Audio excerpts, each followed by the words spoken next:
Olá! A adolescência é uma das melhores fases da vida, mas as alterações hormonais e o turbilhão de emoções que vivemos nesse período podem deixar marcas profundas, especialmente na pele. Para conversar sobre esse assunto, eu recebo hoje a dermatologista doutora Maria Elisa Correia Oliveira. Bem-vinda, doutora Maria Elisa.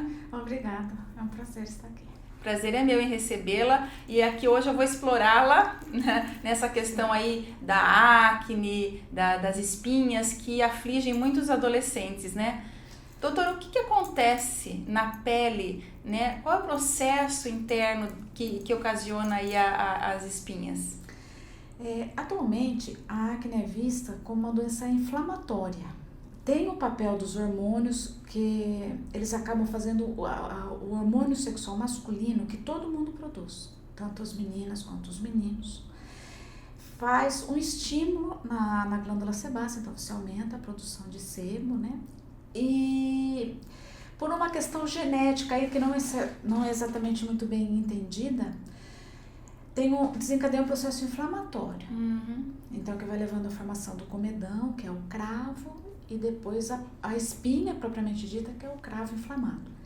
Mas atualmente, sabe-se que pode ter a espinha independente de ter o cravo, porque atualmente a acne está sendo vista como um processo inflamatório, né? Então, até existem alguns estudos, algumas especulações de tratar com anti-inflamatório, inclusive. Sei. Né? Em relação a essa produção de sebo, que é um papel importante na gênese, embora não seja a única causa, mas é um fator importante na gênese da acne. Existe atualmente alguns estudos também falando como a dieta está interferindo nisso. Alimentação muito gordurosa? Então, atualmente coloca-se o papel em dietas ricas em leite e doces.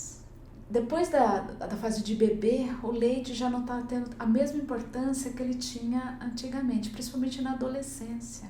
Entendi. É diferente do iogurte e do queijo.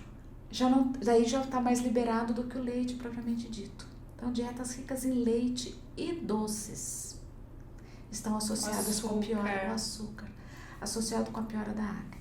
Porque antigamente as pessoas falavam assim, não come chocolate, que chocolate dá espinha. Teve uma época... E chocolate é realmente doce, mas não é só o chocolate, então. Não é só o chocolate, não. É a dieta rica em doce e leite. Alguns anos atrás, por uns 20 anos, essa questão da dieta foi deixada de lado. Não tem problema, pode comer de tudo, tá liberado e tal. Atualmente não está sendo visto mais dessa maneira. Existem alguns estudos mostrando que a dieta tem um papel importante, sim. Inclusive os orientais, né, os japoneses, os chineses, que muitos estão sendo ocidentalizados, né? Então estão tendo a dieta mais próxima do ocidente, eles estão tendo uma maior incidência de acne lá também. Uma outra coisa importante, que entre os adolescentes, entre os jovens de um modo geral, uma coisa importante, que está tendo um uso alto de aqueles suplementos de academia. Então, é o whey protein, creatina. Então, precisa maneirar no uso, né? Não colocar uma quantidade tão grande, tá observando, tá atento, né?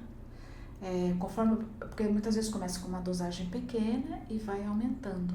Então, ficar atento, porque pode estar tendo piora da acne pelo uso desses suplementos. Suplementos ricos em vitaminas do complexo B também pioram a acne.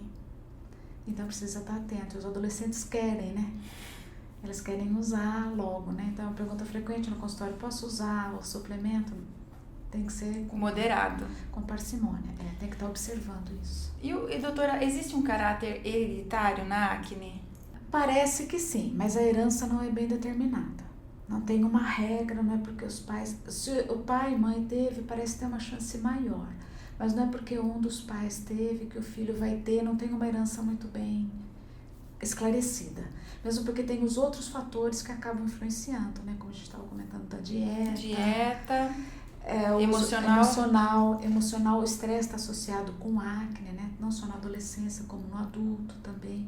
Justamente porque aumenta a produção do hormônio masculino. E aí ele vai estar aumentando, estimulando a glândula, produzindo mais sebo e favorecendo para a virar acne. E a questão da higiene, doutora? É importante, faz diferença. Porque, como a gente tá dizendo, né, o sebo tem um papel irritante para a acne. Então, daí que vem o processo inflamatório, causando alteração do folículo, que é a estrutura básica da acne, né? Então, a higienização é importante. Então, atualmente, eu até oriento os pacientes, quando fazem a limpeza do rosto, a gente normalmente dá um sabonete mais específico para usar. Então, a hora que enxágua a pele, se sente que ainda está oleoso, lava de novo, faz a higienização de novo, faz a espuminha de novo, lava de novo.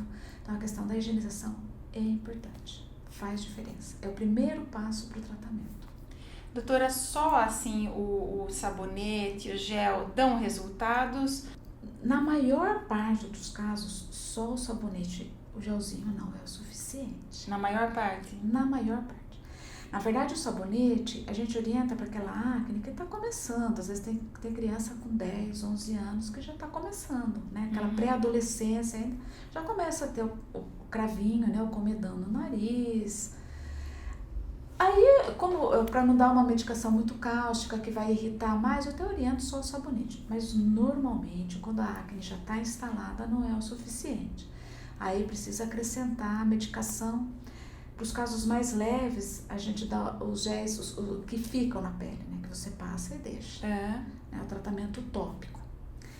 E em alguns casos precisa de uma medicação mais agressiva, né?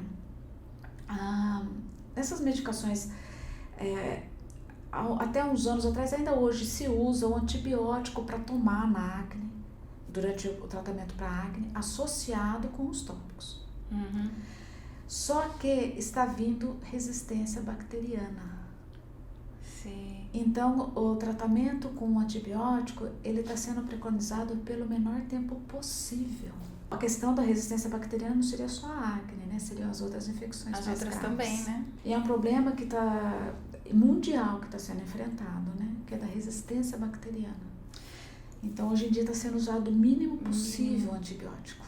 Então, nós temos ali a fase do sabonete e do gel, né, para acne. Depois nós temos a fase aí que quando é um pouquinho pior, entra com antibiótico. E quando é, assim, um problemão de acne mesmo, que o adolescente tem até vergonha de sair de casa porque tem muita acne, qual é o tratamento mais indicado? Ainda, o tratamento que dá um resultado realmente bom, né? Isso não dá para questionar, é a isotretinoína oral, que é conhecido comercialmente como Roacutan. Hoje em dia no mercado tem os genéricos, né? Que eu particularmente prefiro ter um pouco mais de cautela, né? Tem alguns que eu prescrevo, né? Eu deixo bem especificado na receita. É o tratamento de escolha para os casos de acne grave e a acne que você tratou com aquele gel ou você deu um antibiótico por alguns meses e não resolveu. Não adiantou, né? Então daí você parte para o Roacutan. O Roacutan, isotretinoína oral, é um derivado da vitamina A. Então, eles conseguiram pegar a porção da vitamina A, que é efetiva no tratamento da acne. E ela tem uma ação justamente na glândula sebácea, ela destrói essa glândula. Então, tira o fator que é importante, o fator-chave na gênese da acne. O tratamento do Roacutan é por quilo de peso. Então, dependendo do peso do paciente, vai ser o tempo do tratamento. Não depende tanto da gravidade. E o Roacutan, ele não é um tratamento definitivo. Não dá para você falar, você vai tratar e a acne vai sumir. Na verdade, ela melhora, enquanto você está tomando, liquida, né? Assim, são raríssimos os casos que não resolvem com tratamentos. São muito raros. Mas depois que você interrompe o tratamento, existe uma porcentagem de pacientes que tem uma recidiva, mas é normalmente parcial. Ela nunca volta como era anteriormente, antes de você iniciar o tratamento. Aí faz o quê? Um retratamento? Pode retratar. Conforme você faz o retratamento, já teve casos de pacientes que fizeram 3 vezes o tratamento. Também é raro, não é comum. Mas quanto maior a frequência do retratamento, menor a incidência de recidiva. Né? A recidiva é bem mais leve. Doutora, algumas mães têm um pouco de preocupação em fazer o tratamento, deixar seus filhos fazerem o tratamento com Roacutan, por causa de algumas implicações, aí, algumas reações que podem advir aí do medicamento. Você poderia tranquilizá-las? Na verdade, assim, vamos dizer, tem uma propaganda negativa muito grande também, né? Não que não seja uma medicação que precise ser controlada, precisa. O principal efeito negativo do Roacutan é em mulheres, porque ele dá malformação fetal.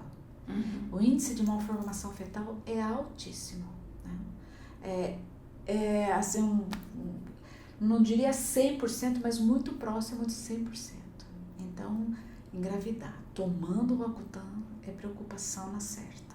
Em relação aos demais efeitos colaterais, a gente acaba colhendo exames de sangue. Atualmente, nem tanto mensalmente. Quando começou a utilizar, todo mês colhia exame de sangue e tal. Depois, viu-se que a chance de efeitos colaterais era menor em relação aos efeitos com o fígado, com o hemograma. Então, hoje em dia, a gente colhe a cada 2 meses, não precisa ser mensalmente. Para dar uma olhadinha na ação do fígado, que a gente vê muito pouca alteração. A alteração mais frequente que a gente vê é com triglicérides, colesterol. Então, normalmente, a orientação é com dieta daí, diminuir a quantidade de gorduras, então, embutidos, refrigerantes, tudo que de uma certa forma vai ajudar na dieta para tratar a acne também. Mas aí você está controlando, na verdade, secundariamente os triglicéridos, o colesterol, que normalmente, não digo normalmente, mas com uma certa frequência a gente vê alterar. De qualquer forma, é difícil ter um aumento grande a ponto de ter que suspender o tratamento. Existem alguns casos de alteração de humor. É raro, mas existe. E existem alguns pacientes que ficam mais tristes, vamos dizer, não digo uma depressão propriamente dita, né? Mas mais tristes. Nesses casos, a gente suspende a medicação e reverte, volta ao normal. Mas é raro. Doutora, e a pessoa que tem as espinhas, eu sei que o uso de filtro solar é sempre indicado, mas para quem tem espinhas, o adolescente que está com o rosto cheio de espinhas, qual é o tipo de filtro solar mais indicado? O filtro solar é uso para todos, né? Diário, independente de estar nublado, chovendo, sempre tem a radiação ultravioleta A, B. Hoje em dia fala-se do efeito do infravermelho, né? Que é o calor, também trazendo lesão para a pele, né? Manchas, envelhecimento. E para o paciente que está tendo acne, que tem um processo inflamatório, então ele tem maior chance de ficar com marcas. Por isso o protetor solar é fundamental, né? Então eu sempre reforço para os pacientes o uso do protetor solar. O fator 30 é o mínimo para ser usado. É de 30 para cima. Tem que ser usado numa quantidade boa. Não pode dar só. Não pode economizar. Não pode economizar, porque o efeito de proteção está relacionado com a quantidade. Então, inclusive, os fatores maiores que 30, a diferença entre o fator 30 e os fatores maiores seriam a quantidade. Então, no 30 você tem que dar uma caprichada maior na quantidade, para ele tá garantindo aquela proteção. E reaplicar. Pelo menos o ideal seria a cada 2 horas, 2, 3 horas. É difícil, né? No dia a dia, mas difícil. É difícil. Mas o ideal, né? Seria, se a gente for falar o ideal, o que é preconizado, quando sai lá do laboratório, com os testes de laboratório, né? Então, a cada 2 horas, né? Mas, pelo menos a cada 4 horas, a gente orienta a reaplicar. E, no mínimo, 30, de 30 para cima. Então, aproveitando aqui a sua visita aqui no nosso programa, eu queria perguntar um pouquinho também sobre outros 2 problemas que os adolescentes, eu vejo que os adolescentes reclamam muito, que é o cheiro forte de CC, né? E o chulé, né? Que é uma coisa também comum. Quais as dicas que você teria para dar aí para os adolescentes nesses 2 problemas? Também são 2 questões que começam na adolescência, também por influência dos hormônios, né, que estimulam também as glândulas, e são bactérias, na verdade, que dão o odor. Bactérias que a gente normalmente tem na pele. E a hora que começa esse estímulo maior, elas crescem mais e acabam dando o odor, né? Então, a questão da higiene é importante, né? A gente orienta lavar mesmo, né? Passar a bucha lá, o sabonete, né? E começa a usar os desodorantes, não tem jeito, né? Nessa idade precisa começar a usar. O antitranspirante pode ser usado a partir de que idade? Tem idade para começar a usar?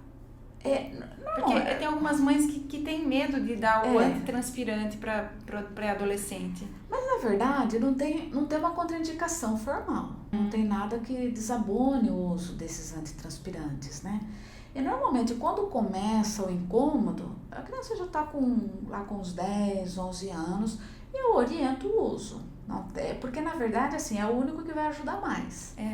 Existem alguns casos que a gente até coloca um antibiótico, mas como eu estava dizendo anteriormente, a gente usa o mínimo possível atualmente.